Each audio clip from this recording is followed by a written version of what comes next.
Because if you're here, chances are you've been living inside your head far too long, reliving the past, forecasting the future, and dissecting every detail until your mind feels like a battlefield you can't escape. And you know exactly how draining that is. We tell ourselves that thinking more will somehow protect us. But the harsh truth is this: an undisciplined mind is the root of most of your suffering. Seneca warned us centuries ago, we suffer more in imagination than in reality. You're not hurting because of life itself. You're hurting because of the story your mind keeps repeating about life. And if you're finally ready to break that cycle, ready to silence the noise in your head and return to the calm of the present moment, then this video is for you. Today, we're walking through 7 Stoic principles that will help you stop living inside your mind and finally start living in peace again. 1. The Stoic truth about overthinking. Your mind creates most of your suffering. Overthinking doesn't announce itself as a problem. It arrives quietly, disguised as caution, preparation, or responsibility. It convinces you that if you analyze a little more, you'll finally feel safe. That if you replay a moment again, you'll find clarity. That if you predict every possible outcome, you'll never be caught off guard. But the truth is the opposite. The more time you spend living in your head, the further you drift from peace. Stoicism begins with a truth that is both painful and liberating. Most of your suffering does not come from the world. It comes from the way your mind interprets the world. Seneca wrote, "We suffer more in imagination than in reality." And if you're honest, you'll see how true that is. Think about all the times your mind has hurt you with events that never occurred. You replay conversations, convinced you said the wrong thing. You imagine worst-case scenarios even when everything is fine. You assume people judge you though they've said nothing. Your mind creates storms the real world never sent. That's why overthinking is dangerous. Not because thoughts are harmful, but because an untrained mind attaches them to fear, shame, insecurity, and false meaning. Neutral moments feel threatening. Silence becomes rejection. Uncertainty turns into catastrophe. Your mind begins writing stories faster than you can question them. For the Stoics, the mind isn't a place to get lost. It's a tool to be mastered. Marcus Aurelius reminded himself, "Today I escaped anxiety." Or no, I discarded it because it was within me, in my own perceptions. That reveals the core Stoic insight. Anxiety isn't what happens to you, but how you interpret what happens to you. 2 patterns trap you in your head: replaying the past and pre-living the future. Both steal your peace. Both disconnect you from reality. Both are illusions. The way out begins with awareness. When a thought appears, don't follow it blindly. Stop. Name it. Tell yourself, this is just a thought, not a fact. That tiny distance weakens the entire chain reaction. Overthinking survives on momentum. Slow it down, and it collapses. Peace doesn't come from having fewer thoughts. It comes from refusing to let every thought become a threat. When you stop feeding your fears, they stop growing. And this is the first Stoic truth about overthinking. You suffer far more from your mind than from your life. When you understand that, you stop hurting yourself with your own thoughts. That's where freedom begins. 2. Master the present moment. The only place peace actually exists. There is only one place in the universe where peace exists: the present moment. Not the past you keep replaying, not the future you keep predicting, but this breath, this second, this slice of reality happening right now. And yet, this is the place the overthinking mind avoids the most. Overthinking pulls you away from the only place where life truly unfolds. You relive moments that are long gone, or suffer through moments that haven't arrived. You write internal arguments no one will ever hear and punish yourself for situations that exist only in imagination. That's the tragedy of overthinking. Your body is here, but your mind is everywhere else. Marcus Aurelius wrote, "Confine yourself to the present." A short sentence, but one of the deepest pieces of wisdom ever recorded. If you look at your stress, your anxiety, your emotional storms, you'll notice almost all of them come from abandoning the present. You worry about an email not yet answered. You imagine someone's reaction. You replay a look someone gave you. None of these things are happening right now. The present moment has one remarkable quality. It is almost always manageable. The next 60 seconds rarely overwhelm you. What overwhelms you is everything your mind stacks on top: memories, fears, assumptions, predictions. Think about driving home and realizing you were on autopilot the whole time. You don't remember the road, the scenery, the sound of the wind. You were mentally somewhere else. Many people live their entire lives this way, half present, half distracted, half alive. Stoicism invites you back to your own existence. When you're overthinking, your breath shortens, your muscles tighten, your senses dull. But when you return to the present, everything softens. Your breath deepens. Your mind slows. Your awareness sharpens. Peace returns. Action only happens in the present. Change only begins here. Peace only exists here. So how do you return to the present? Through your senses. Pull your attention out of your head and into your body. Ask, what is happening right now? Not in imagination, not in fear. Here, in reality. Overthinking cannot survive in the present. It needs the past or future to live. Each time you return to now, you're choosing clarity over illusion, peace over chaos. 3. You don't control thoughts, but you control which ones you feed. One of the most freeing truths in Stoicism is this. You are not responsible for the thoughts that appear in your mind, only for the ones you choose to entertain. Thoughts come and go like passing weather. But when you treat every thought as if it's true, you give it the power to shape your emotions, your choices, your entire life. Overthinking isn't caused by thinking too much. It's caused by believing too much. Not every thought deserves your attention. Not every fear deserves your energy. Not every mental story deserves to be followed. Thoughts arise automatically, from memory, habit, fear, instinct. You can't stop them any more than you can stop a cloud from forming. But you can choose whether you stare at that cloud, fear it, interpret it, or simply let it float away. Epictetus said, "It's not things that disturb us, but our judgments about them." A thought is harmless until you label it, feed it, or attach meaning to it. Overthinking is simply the habit of overfeeding the wrong thoughts.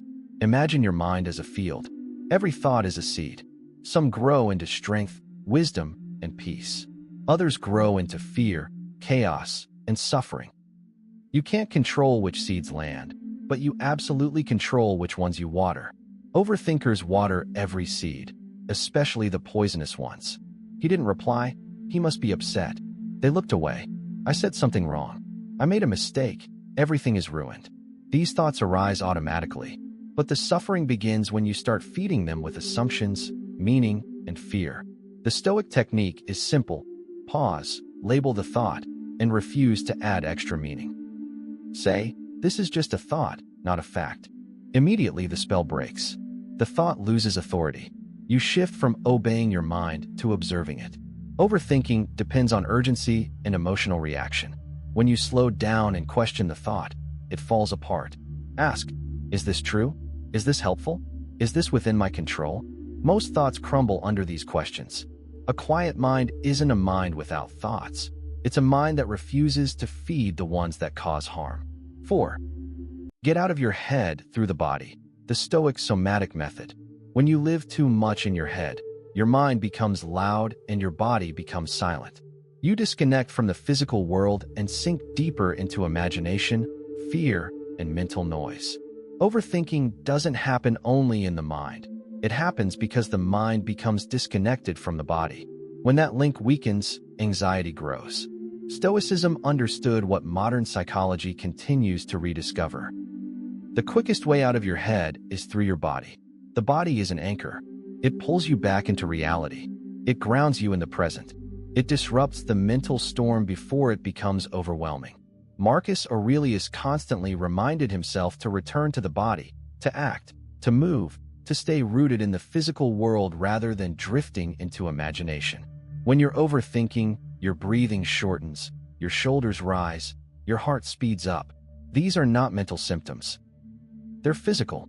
Your body is reacting to a storm your mind created. But that means the reverse is also true. If your body can be pulled into anxiety by the mind, it can pull your mind out of anxiety.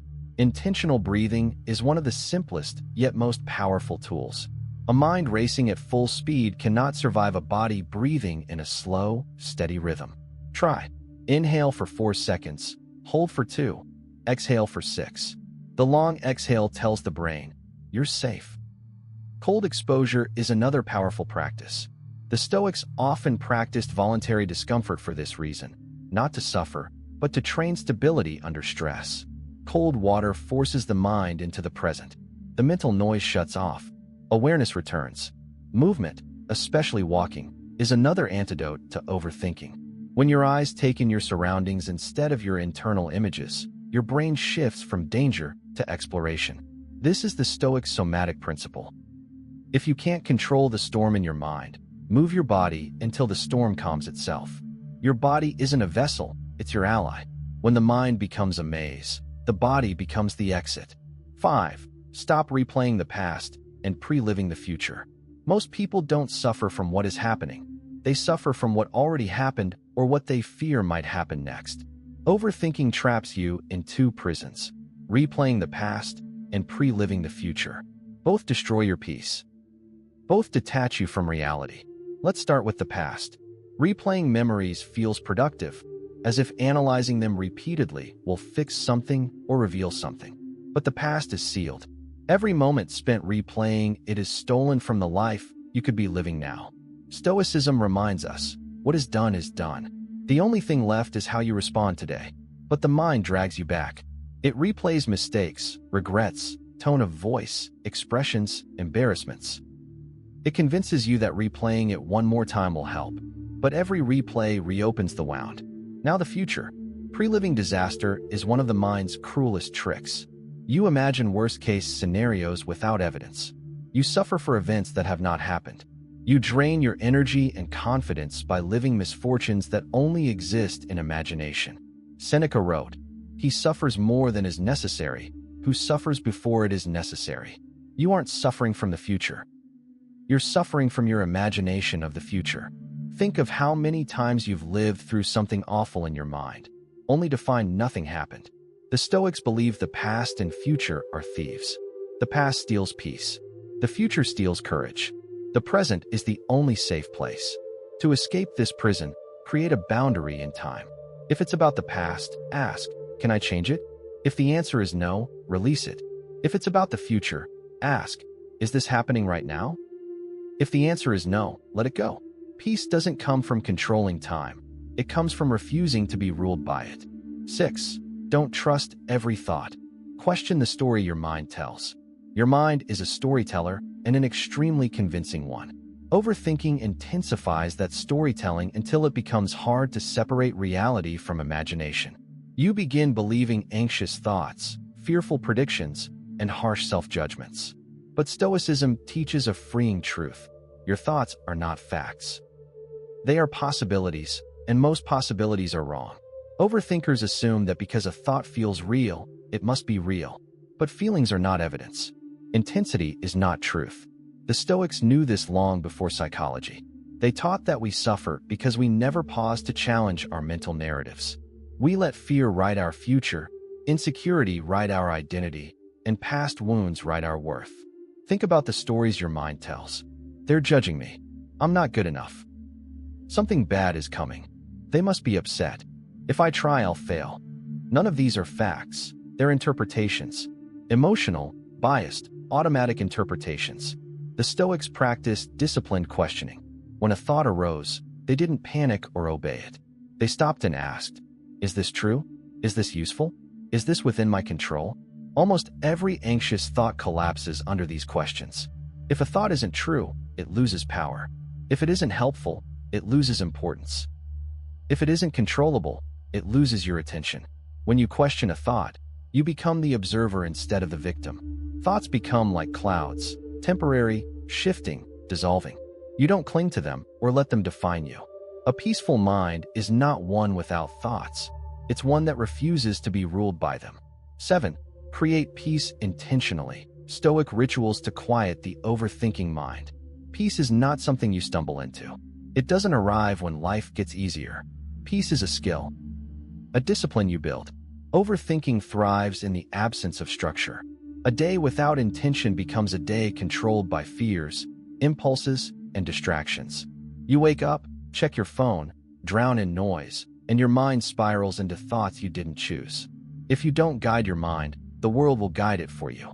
That's why the Stoics created rituals, simple, repeatable practices that anchor the mind and strengthen clarity. One is the morning grounding ritual. Before entering the world, you pause, breathe, and remind yourself what is within your control. Marcus Aurelius began each day preparing his mind for challenges, reminding himself that while the world may test him, his response is his own. Another ritual is journaling, not for poetry, but for clarity. Writing pulls your thoughts out of the shadows. What felt huge becomes manageable. What felt confusing becomes understandable. Journaling separates facts from imagination. Digital boundaries are a modern necessity. Overthinking often begins with overstimulation, too much information, too many opinions, too much noise. Limiting morning screen time or reducing social media gives your mind the silence it needs.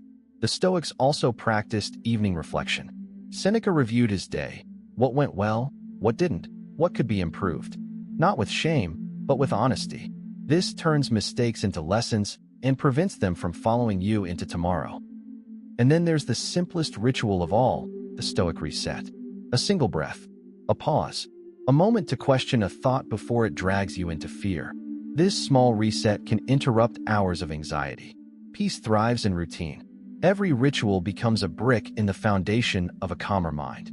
Stack enough bricks, and you build something unshakable. Conclusion: when you stop living inside your head, life becomes simple again. Not perfect, not painless, but grounded and real. These 7 Stoic principles point to one truth. Peace doesn't come from the world. It comes from how you interpret the world. Your imagination can torture you. The present moment can free you. Your body can anchor you. Your thoughts are not commands, only suggestions. The past can't be changed. The future can't be predicted. Peace must be created intentionally.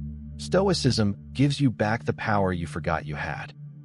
The power to choose your response, question your thoughts, return to the present, and build a mind that serves you instead of hurting you. Choose one practice today, one breath, one ritual, one step back into your life. And remember, peace begins the moment you stop suffering in your own mind.